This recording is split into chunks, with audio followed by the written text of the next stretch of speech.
Hello everyone. कैसे हैं आप सभी। तो यूपी टेट के एग्ज़ाम की प्रिपरेशन हम लोग कर रहे हैं, जिसमें हमारा सोशल साइंस एसएसटी सब्जेक्ट है और उसमें भी हम अपना हिस्ट्री वाला पोर्शन कर रहे हैं। अगर आप स्टार्टिंग से वीडियो देखते आ रहे होंगे तो आपको पता है कि मैं किस सीक्वेंस में आपको करा रही हूँ। लेकिन अगर आपने नहीं देखी है और आप अब से अपनी प्रिपरेशन स्टार्ट कर रहे हैं तो प्लेलिस्ट का लिंक आपको डिस्क्रिप्शन में मिल जाएगा। वहाँ से आप सारी पुरानी वीडियोस देख सकते हैं यूपी टेट हिस्ट्री के से, जो अभी आपका एग्ज़ाम होने वाला है। तो आज जो हम करने वाले हैं वो हमारा चैप्टर नंबर 15 है। जैसे चैप्टर 1 टू 3 करके मैं आपको पढ़ा रही हूँ। लेकिन जो अभी चल रही है बुक आपकी वो क्लास 7th की चल रही है। क्लास 7th का चैप्टर नंबर 4। ठीक है? ये मैं आपको एससीईआरटी जो कि आपकी यूपी की बुक्स है वो मैं आपको पढ़ा रही हूँ। ठीक है? तो तुगलक काल आज हम करने वाले हैं। इससे पहले जो हमने किया था, इससे पहले हमारा था खिलजी वंश, कि खिलजी वंश में किस तरीके से जलालुद्दीन खिलजी की एंट्री हुई थी, फिर जलालुद्दीन के बाद अलाउद्दीन खिलजी दिल्ली की गद्दी पर बैठा था। ये सब कुछ इंपॉर्टेंट पॉइंट्स, क्वेश्चन आंसर्स वो सब कुछ हम लास्ट वीडियो में कर चुके हैं। तो आज जो हम करने वाले हैं वो है आपका तुगलक काल 1320 से लेके 1412 ईस्वी तक। खिलजी वंश के बाद जो दिल्ली में तुगलक वंश का शासन स्थापित हुआ था, तुगलक वंश के शासकों ने दिल्ली सल्तनत का जो विस्तार था वो बहुत इस टाइम पर हुआ था, मतलब दक्षिण तक उन्होंने कर दिया था। और उसके साथ ही साथ विस्तार तो उन्होंने किया ही था, लेकिन साथ ही साथ प्रजा के हित के कार्यों के बारे में भी बहुत सोचा था, जैसे कि सड़क निर्माण करवाए थे, पुल बनवाए थे, नहर चिकित्सालय बनवाए थे। इन चीजों पर बहुत ही ज्यादा ध्यान दिया गया था तुगलक काल में। अब इनमें जो सबसे पहले आते हैं वो आते हैं आपके गयासुद्दीन तुगलक, जिनका काल 1320 से लेके 1325 तक रहा, मतलब सिर्फ 5 साल के लिए ये रहे। तुगलक के जो प्रथम तुगलक वंश के जो एक तरीके से संस्थापक माने जाते हैं वो गयासुद्दीन तुगलक माने जाते हैं। अलाउद्दीन की जो जितनी भी वो स्ट्रिक्ट थे, अपनी कठोर नीतियां उन्होंने अपनाई हुई थी, उनको इन्होंने त्याग किया था और उदारता की नीति गयासुद्दीन ने अपनाई थी।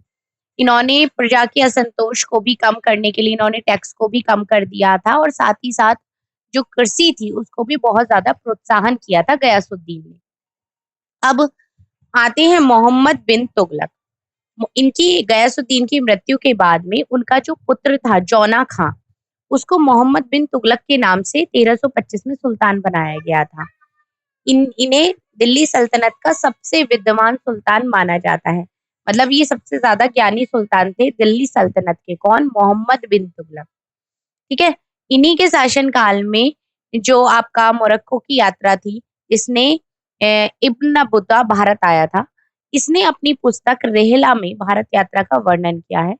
इब्न बतूता की कौन सी पुस्तक है? रेहला। और वो किसके शासन काल में आया था? वो मोहम्मद बिन तुगलक के शासन काल में आया था। ये इंपॉर्टेंट पॉइंट है। अब इनकी योजनाएं क्या क्या थी, प्लानिंग्स क्या क्या थी? इन्होंने कई बहुत सारी नई योजनाएं चलवाई थी, बहुत सारे, जिससे कि आर्थिक सुधार हो सके। लेकिन ये इन्होंने जितनी भी योजनाएं चलवाई थी उनकी जो इम्प्लीमेंटेशन थी वो ही सही तरीके से नहीं हुई, जिससे क्या हुआ था, जितनी भी योजनाएं थी वो सब असफल ही रही थी इनके काल में। अब जैसे दोआब में वृद्धि, कर वृद्धि, ये क्या था? राज्य की आय बढ़ाने के लिए मोहम्मद बिन तुगलक ने गंगा और यमुना के बीच में समृद्ध और उर्वरक भूमि दोआब में टैक्स बढ़ाने का प्रयोग किया।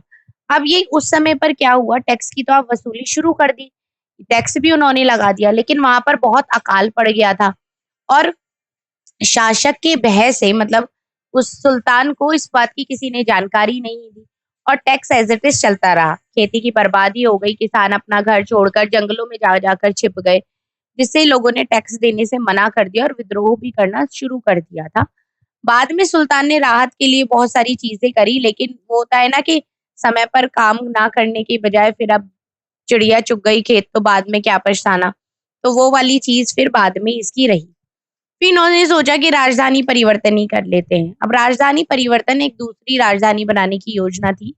मोहम्मद बिन तुगलक के शासन काल में दिल्ली सल्तनत का बड़े साम्राज्य के रूप धारण कर चुकी थी, मतलब जो दिल्ली सल्तनत थी वो अच्छी खासी फैल गई थी इनके शासन काल में। अब ये मालाबार को छोड़कर दक्कन के सभी राज्य भी जुड़ चुके थे। दक्षिण में कुशल प्रशासक ये दे सके, इसलिए इन्होंने दूसरी राजधानी की योजना बनाई थी। दूसरी राजधानी की योजना क्यों बनाई थी? ताकि दक्षिण के जो राज्य हैं उनको ये कुशल प्रशासक दे सके। अब दिल्ली से दौलताबाद का क्या हिसाब रहा था? अब सुल्तान ने दिल्ली के स्थान पर देवगिरी को राजधानी बनाने का विचार बनाया, जो सुल्तान थे उस टाइम पर। अब देवगिरी का नाम जो था वो दौलताबाद रखा गया। अब दिल्ली से वहां दौलताबाद जाते समय रास्ते में कोई भी कष्ट ना हो, इसके लिए राज्य ने बहुत सारी सुविधाएं भी दी, बहुत सारी अम, मतलब चीजें, फैसिलिटीज भी प्रोवाइड करी, जिससे कि जो उनका कष्ट था, जलवायु हो गई या दिल्ली वासियों के लिए वहां वहां से वापस आना वापस जाना बहुत ज्यादा कठिन था मौसम की वजह से। तो 2 साल बाद उन्होंने दौलताबाद को छोड़ने का भी निर्णय कर लिया कि मतलब दिल्ली से दक्षिण पर नियंत्रण हो या दक्षिण से दिल्ली पर नियंत्रण हो, ये सारी चीजें बहुत ज्यादा कठिन हो रही थी और इस वजह से इन्होंने उसको भी छोड़ने का निर्णय कर लिया। अब बात करते हैं आगे की। अब जो इनकी जो दूसरी योजना की जो प्लानिंग थी राजधानी की, वो भी असफल हो गई। अब अंग्रेजों ने भी यही किया था, मतलब दिल्ली के साथ साथ उन्होंने शिमला को भी अपनी दूसरी राजधानी बनाया था, ताकि जब गर्मी हो तो वो शिमला चले जाएं, वहां की प्रशासन की वो देख रेख करें। उसके बाद जो अलग सांकेतिक मुद्राओं का प्रचलन था वो किस तरीके से हुआ था। जैसे कि जिस समय सुल्तान ने सांकेतिक मुद्राओं के प्रचलन की योजना बनाई थी, उस समय जो चांदी का उत्पादन था उसमें काफी कमी आ गई थी। तो चांदी के सिक्कों का प्रचलन हुआ करता था उस टाइम पे। अब जब चांदी की शॉर्टेज हो गई तो उसके लिए जगह उन्होंने क्या किया, मिश्रित धातु के सिक्के चलाए। धातु के सिक्के जो थे वो उनका जो मोल था वो चांदी के सिक्कों के बराबर ही माना गया। अब सिक्कों तो प्रचलित होते ही लोगों ने जाली सिक्के बनाना शुरू, वही है ना, कोई भी ओरिजिनल चीज आती नहीं है उससे पहले उसकी डुप्लीकेट आ जाती है। सेम चीज वहां भी थी, ते जाली के सिक्के बनाना शुरू कर दिया। थोड़े ही दिनों में जो सिक्के थी उसकी भरमार हो गई। अब विदेशी व्यापारी हो गए, उन्होंने लेना सिक्कों को बंद कर दिया। चांदी यहाँ से बड़ी मात्रा में बाहर जाने लगी, विदेशों में जाने लगी थी। तो जो इन्होंने सांकेतिक सिक्के बनाए थे वो भी बंद कर दिए और उन्होंने अपने राजकोष से ही चांदी के सिक्के दिए गए। अब जो ये जो मिश्रित सिक्के थे ये किस किस धातु के बने थे, तांबे और पीतल के मिश्रित सिक्के थे। अब जो सरकारी टकसाल था उचित निर्णय नियंत्रण होता था, ताकि कोई स्थिति इस तरीके से की नहीं आए जो राजकोष पर बुरा प्रभाव पड़े। अब ये जो योजनाएं थी ये भी असफल रही। अब सुल्तान ने अपने शासन के अंतिम काल में राज्य की जो आंतरिक अशांति हो गई थी वो उससे परेशान हो गया, जिससे कि उत्तर और दक्षिण दोनों भागों में विद्रोह हो गया।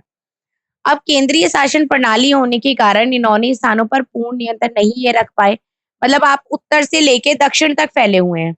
अब यहाँ उत्तर में कुछ चल रहा है, दक्षिण में कुछ चल रहा है, ना तो आप इसको बैलेंस कर पा रहे हैं ना आप इसको बैलेंस कर पा रहे हैं। तो दोनों में क्या हुआ, दोनों में विद्रोह उत्पन्न हो गया। अब आप इधर का विद्रोह शांत कर रहे हैं तो इधर का बढ़ रहा है, इधर का कर रहे हैं तो इधर का। अब सिंध में मोहम्मद बिन तुगलक बीमार पड़ गया विद्रोह को शांत करने में, इधर उधर भागने में, इन सब में, और 1351 में उसकी मृत्यु हो गई। उसके बाद आता है फिरोज शाह तुगलक। फिरोज शाह तुगलक का जो काल था वो 1351 से 1388 तक रहा। अब मोहम्मद बिन तुगलक की मृत्यु के बाद जो उसका चचेरा भाई था, चाचा का लड़का, फिरोज शाह तुगलक दिल्ली का सुल्तान बन गया। अब फिरोज शाह तुगलक, मोहम्मद तुगलक के अंतिम काल में साम्राज्य जो था वो अलग अलग जगह पर अलग अलग विद्रोह होने लगे। अब इसकी पहली समस्या यही थी फिरोज शाह तुगलक की कि जितने भी अलग अलग जगह पे विद्रोह हो रहे हैं, मैं इन सबको शांत कैसे करूं, इन सबको रोकूं कैसे। तो इसके लिए उसने बहुत सारे प्रयास भी करे थे, जैसे अमीर हो गई, सेना, उलेमा वर्ग, इनको संतुष्ट करने के बहुत सारे प्रयास करे। इस्लाम के जितने भी नियम थे उनको ट्राई किया। साम्राज्य को बढ़ाने के लिए कोई सैनिक अभियान नहीं किया, मतलब जितने भी आक्रमण हो रहे थे उन्हीं से रक्षा करनी थी, या प्रदेशों को आपस में रखने की कोशिश करी जिससे कि शांति बनाए बनाए रखी जा सके। अब फिरोज शाह तुगलक का मकबरा ये आप यहाँ पर देख सकते हैं, ये रहा दिल्ली में। और इन्होंने लोक हित के लिए क्या क्या कार्य करे थे, किसने, फिरोज शाह तुगलक ने। अब कृषि की सिंचाई के लिए उन्होंने नहरों का निर्माण कराया, जैसे कि यमुना नहर, सतलज नदी, आज भी जिनसे सिंचाई होती है। कृषि की उन्नति हुई थी, बंजर भूमि से आमदनी धार्मिक एवं शैक्षिक कार्यों में खर्च किया गया। सुल्तान ने जौनपुर, फिरोजपुर, फिरोजाबाद, इन नए नगरों की स्थापना करी। प्रजा के लिए इन्होंने सराय, जलाशय, अस्पताल, बगीचे, पुल, इन चीजों का निर्माण करवाया, मरम्मत करवाई। दीवाने खैरात की स्थापना करी, जिसमें कि इन्होंने जितनी भी विधवाएं होती थी, अनाथ होती, लड़कियों के विवाह के लिए इन्होंने आर्थिक सहायता भी दी थी। अब और क्या-क्या चीजें करी थी फिरोज शाह तुगलक ने, जैसे कि बेरोजगारों को नौकरी देना, ये भी इन्होंने बहुत बड़ा काम करा था उस समय पर। अब लोकहित के कार्यों के लिए फिरोजशाह तुगलक को याद किया जाता है। मतलब फिरोजशाह तुगलक ने अपने शासनकाल में लोगों के लिए काफी मदद करी, मतलब लोगों के हित में बहुत काम करी। अब फिरोजशाह तुगलक ने अशोक के जो 2 स्तंभ थे उनको दिल्ली मंगवाया और उनमें से एक को अपने राजमहल के परिसर में लगवा दिया था, जो कि फिरोजशाह कोटला में अशोक स्तंभ की ब्राह्मणी लिपि को सबसे पहले किसने पढ़ा था? जेम्स प्रिंसेप ने पढ़ा था। ठीक है, जिसमें कि आपके स्वच्छता के 7 आयाम भी आ जाते हैं कि मानव मल का सुरक्षित निपटान हो गया, व्यक्तिगत स्वच्छता हो गई, पीने के पानी का रख रखाव, घर एवं भोजन की स्वच्छता, कूड़ा करकट सुरक्षित निपटान, बेकार पानी की निकासी और ग्रामीण स्वच्छता, ये सारी चीजें आ जाती हैं। अब दोआब क्या होता है? दोआब होता है 2 नदियों के बीच का क्षेत्र, जैसे गंगा यमुना का दोआब। टकसाल क्या होता है? वह स्थान जहाँ पर मुद्रा ढाली जाती है। सांकेतिक मुद्राएं तांबे और पीतल की मिश्रित धातु से बनी मुद्रा, जिनका जो मूल्य था वो चांदी के सिक्के के बराबर होता था। दीवाने खैरात जरूरतमंदों को आर्थिक सहायता प्रदान करने वाला विभाग जो था वो आपका दीवाने खैरात था। अब इस चैप्टर से रिलेटेड क्वेश्चन आंसर्स कर लेते हैं हम। जैसे कि तुगलक वंश की स्थापना किसने करी थी? तो तुगलक वंश की जो स्थापना करी थी वो आपकी गयासुद्दीन तुगलक ने करी थी। 1320 से लेके 1325 तक इनका काल था। अब गयासुद्दीन की मृत्यु के बाद दिल्ली का सुल्तान कौन बना था? उनका बेटा मोहम्मद बिन तुगलक जो था वो दिल्ली का सुल्तान बना था। अब मोहम्मद बिन तुगलक के शासन के अंतिम काल में दक्षिण भारत के किन 2 राज्यों की स्थापना हुई थी? उसमें आपका आता है विजयनगर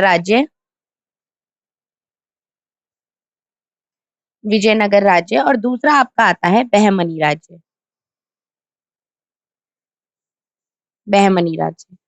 अब तुगलक ने राजधानी परिवर्तन की योजना क्यों बनाई थी?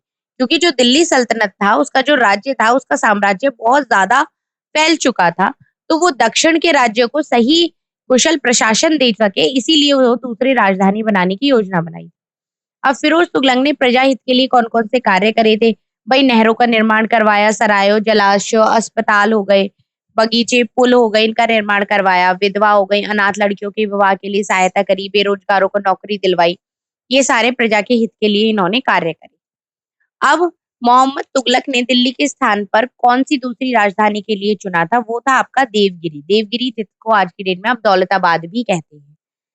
अब उसके बाद आपका आता है मोहम्मद तुगलक ने चांदी के स्थान पर किसके सिक्के चलाए थे? मिश्रित धातु के सिक्के चलाए थे। फिरोजपुर नगर की स्थापना किसने करी थी? फिरोज शाह तुगलक ने